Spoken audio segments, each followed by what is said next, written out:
tardes, ¿cómo están?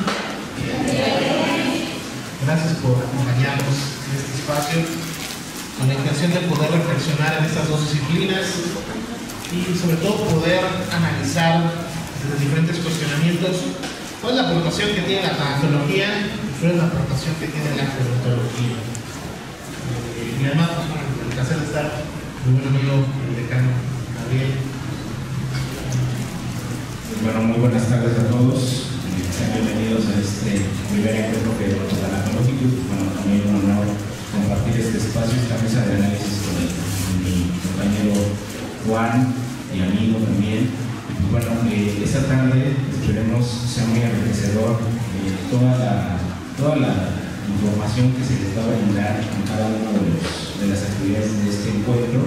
Y pues bueno, esto también es parte de las actividades de la Semana del Adulto Mayor aquí en el Instituto Mexicano de Psicooncología, y bueno, recordándoles que el día 28 fue el Día del Abuelo. Bueno, es por eso que se implementan esta serie de actividades en el transcurso de esta semana. Y bueno, ya estamos casi culminando estas actividades. Pues bueno, ahora en este momento vamos a empezar con este análisis de lo que cada una de las áreas aporta y el por qué estamos fusionando, por qué estamos integrando y recordando que trabajamos de manera interdisciplinaria. Pues bueno, esto es una necesidad que se da no nada más en la población adulta mayor, que es el motivo por el cual estamos fusionando, por el interés que también el área de tanatología está implementando en esta ocasión. Estamos fusionando estas dos áreas. Y bueno, vamos a dar inicio a esta mesa de análisis.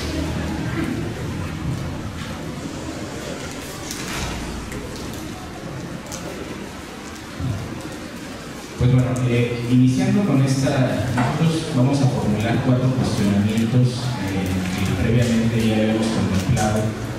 Y bueno, el primero de ellos es cuáles son los campos o ejes de cada una de las disciplinas, en este caso tanatología y gerontología. Y bueno, le cedo la palabra al doctor Juan para que empecemos con esta mesa.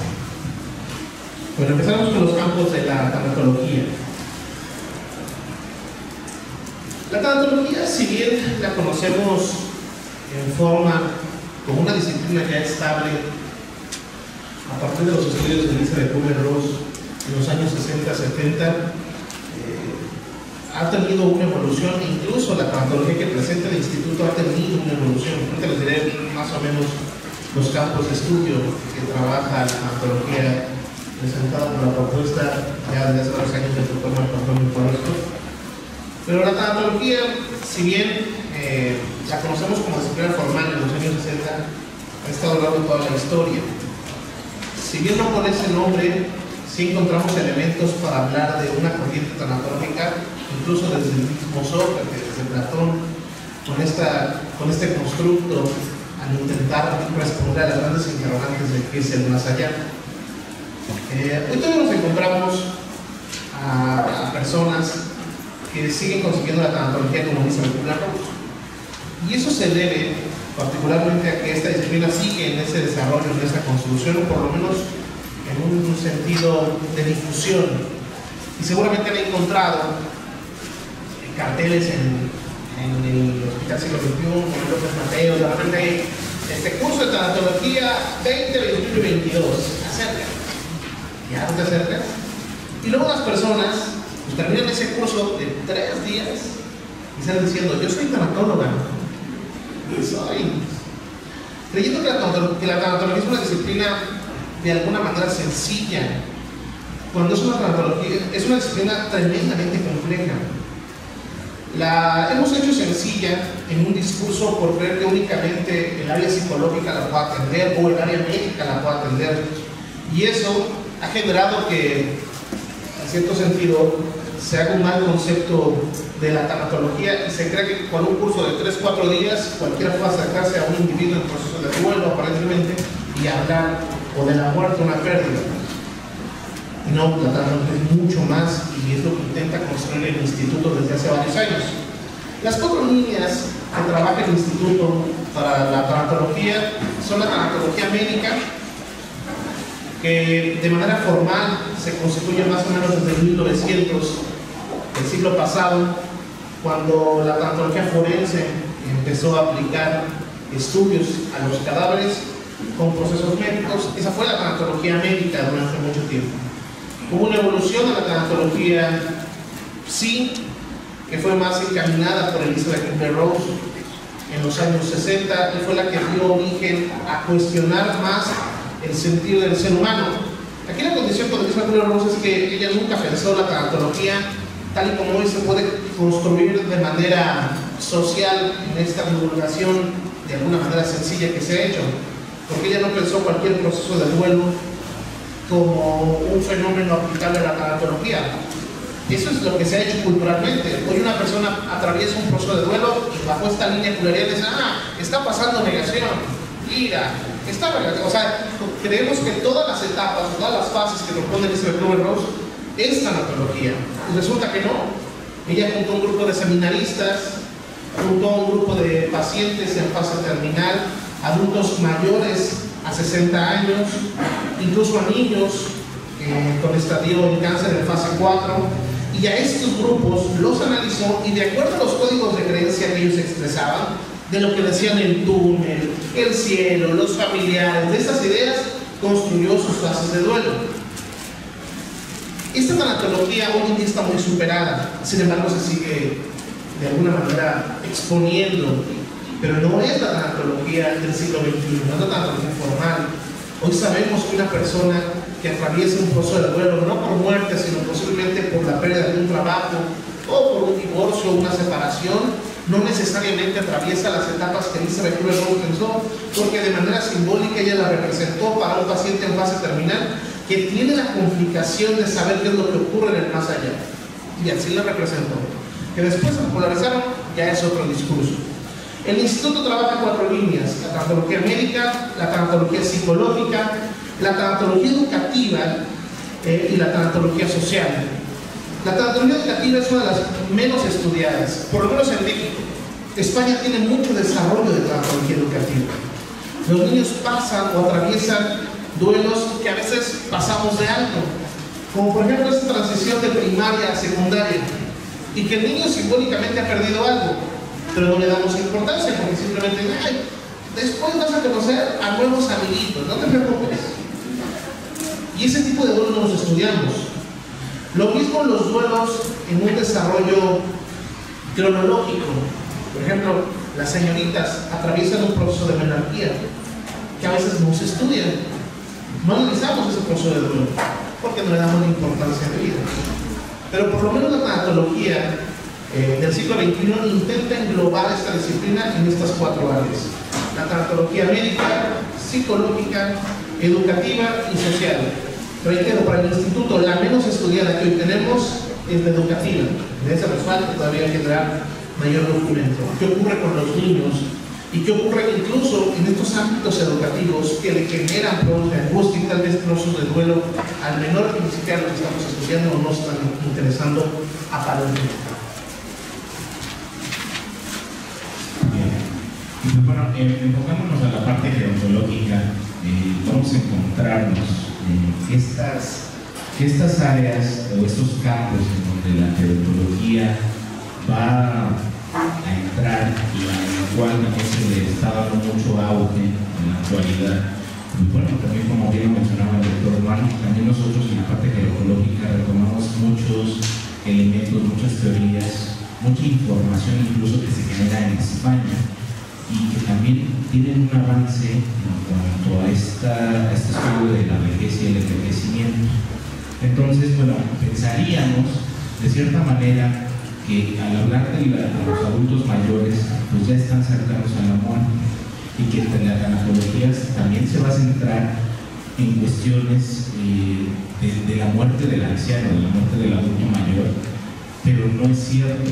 No solamente se trata de centralizar en la muerte de la persona, sino también en todo lo que está alrededor.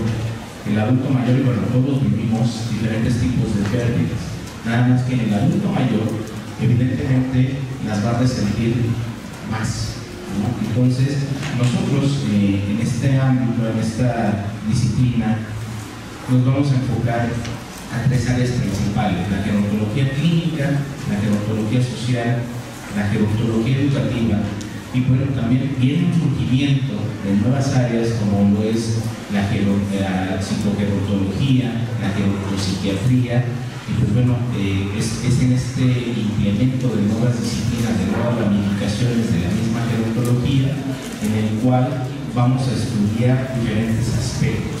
Y bueno, también la gerontología biológica o experimental, que donde van a estar estas teorías ligadas tanto a la biología del envejecimiento como lo puede ser la teoría celular, la teoría de radicales libres, la inmunológica, la endocrinológica y bueno, también teorías genéticas, que nos van a ayudar a la explicación de cómo es que vamos pasando por cada una de estas etapas y pues bueno, entender todavía con mucho más razón la parte de la vejez.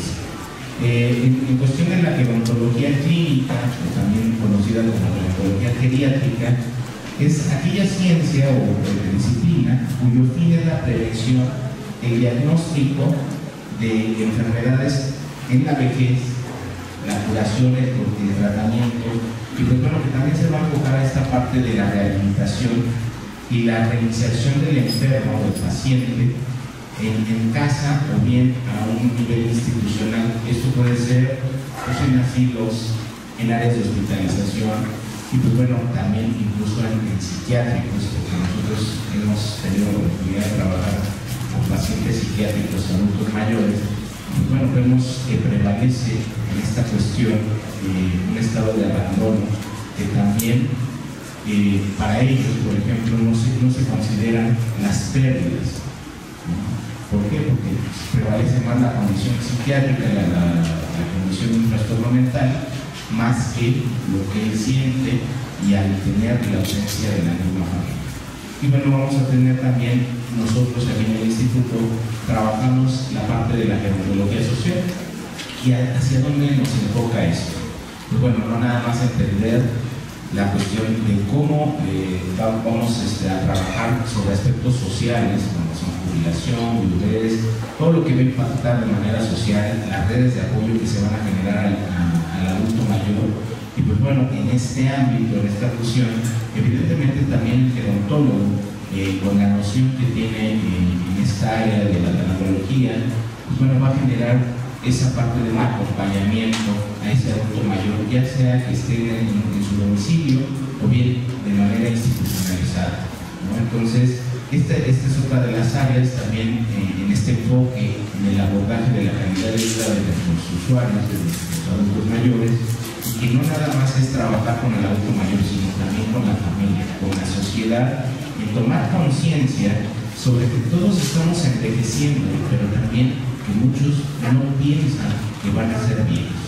Y entonces aquí yo le digo en algunos otros espacios, en las aulas, ya el cuestionamiento ya no es si voy a llegar a la vejez, sino cómo voy a llegar.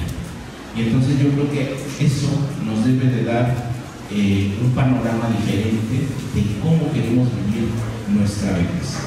Y bueno, también en esta parte de la gerontopsiquiatría, la psicogerontología, que va a estudiar aquellos aspectos tanto psicológicos y psiquiátricos en el anciano. Recordemos que una de las situaciones en esta área específicamente de la psicología y la psiquiatría prevalece en el adulto mayor. Y entonces, al pensar en depresión, hay muchos de nuestros adultos mayores que incluso piensan en el suicidio, incluso lo hacen. También cifras que van marcando que hay una prevalencia más en suicidio en el anciano que en gente joven. Y entonces, mucho de esto se ha encontrado que son estos que se encuentran en estados depresivos graves y que no son atendidos. Entonces, esto lo lleva, por ejemplo, a esta toma de quitarse la vida, y entonces es ahí donde también tenemos que entrar en el área tanatológica para trabajar en este ámbito interdisciplinario, y es donde nosotros en la gerontología trabajamos en conjunto. ¿Por qué? Porque no todo lo podemos hacer, tenemos ciertas limitaciones en cuanto al tipo de intervención que vamos a hacer. Entonces, estas son las áreas con las cuales la gerontología trabaja y pues bueno, que también de manera integral y en función al adulto mayor.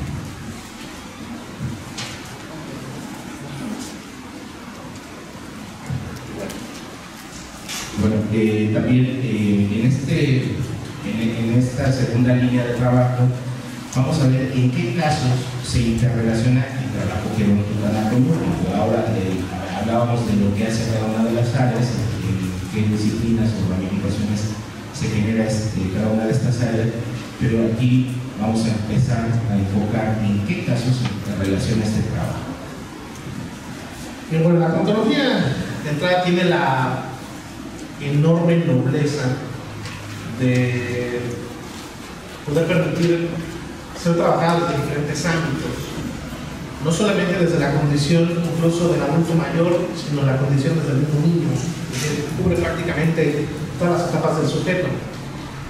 Se ha englobado, se ha entendido que la tanatología tiene que ver directamente con duelo únicamente, y de ahí posiblemente la gran mayoría de los constructos que se hacen de tanatología, no solamente en el instituto, sino en otras instituciones que hablan de tanatología, a veces lo relacionan mucho a duelo. Creyendo que ya, eso es tanatología, hablar de duelo. Si han sido observadores o escuchan incluso en programas de radio o comerciales que tienen que ver con tanatología, dicen exactamente lo mismo. La tanatología es el estudio para ayudar a una persona que ha perdido un ser querido. Y lo centran de tal manera que creen que un tanatólogo únicamente tiene la capacidad de poder observar a alguien que tiene un proceso complicado en este momento por la pérdida de un ser querido. La tanatología no solamente se centra en ello, como mencionamos en sus áreas, puede abordar diferentes aspectos. La gran mayoría sí lo centra en elementos simbólicos de pérdida, efectivamente. Un divorcio, la pérdida de trabajo, obviamente la muerte, pero también, como decía Gabriel, tiene que ver con procesos incluso del desarrollo natural del ser humano. Es decir, el sujeto pierde a lo largo de su vida no solamente capacidades a nivel biológico, sino incluso capacidades en un sentido simbólico. Muchos de los proyectos se van terminando por proceso natural de vida. Y en este proceso simbólico de haber terminado, por ejemplo, estudios, de haberte casado, de haber tenido hijos, de repente dejarlos ir de casa, de que ellos se casen, tener nietos, vas cumpliendo etapas de la vida muy naturales, que la tanatología permite y también estudia. La intención de estudiar estas etapas es de alguna manera permitir que el sujeto cumpla con una plenitud de vida. Claro, sigue en un proceso, porque la tanatología intenta desarrollarlo desde una manera holista, desde una manera integral, pero por momentos no lo conseguimos. Gabriel ponía ahorita el ejemplo, por ejemplo, de los adultos que en estadística se suicidan. Este es un reflejo, por ejemplo, de algo que la tanatología de alguna manera no ha trabajado en tantos años, y que en este tiempo intenta de alguna manera retomar la cuestión de qué ocurre con aquellas personas que sienten que su vida ya no puede ser recuperada por diferentes circunstancias, o incluso que no se sienten útiles para estar en esta sociedad. En unión con la tanatología es bien interesante lo que ocurre con los códigos de creencia del adulto mayor. Lo practicaba en el último espacio de suicidio. Un adulto mayor, por ejemplo, que hoy tiene aproximadamente 65, 70, 80 años, está viviendo una etapa única de su realidad, pero históricamente está viviendo una etapa que jamás habíamos visto como humanidad, una etapa de tecnología que jamás se había comparado, una etapa donde ellos, este adulto mayor de 75, 80 años, vivió esa transición de aprender a recibir su nómina en una bolsita de estraza de torta milanesa a tener que recibir la nómina ahora por una cajita digital que tienes que apretarle ciertos números en tiempos donde ya ni siquiera recordamos los números, porque ya todo está mecanizado. Esta transición que vive el adulto mayor ha generado un serio conflicto, porque la utilidad e incluso las verdades con las que crecieron, un adulto mayor que creció en los años 40, en los años 50, y que las verdades eran absolutas, En aquellos momentos los códigos no estaban en duda, sabíamos, o por lo menos se intentaba representar directamente lo que era el sentido masculino, el sentido femenino, lo divino. O sea, los constructos estaban perfectamente bien definidos. Esa transición que hoy vivimos, donde hoy toda verdad es cuestionable, es una realidad a la que se enfrenta el adulto mayor. Y es una realidad que lo pone en mucha desventaja.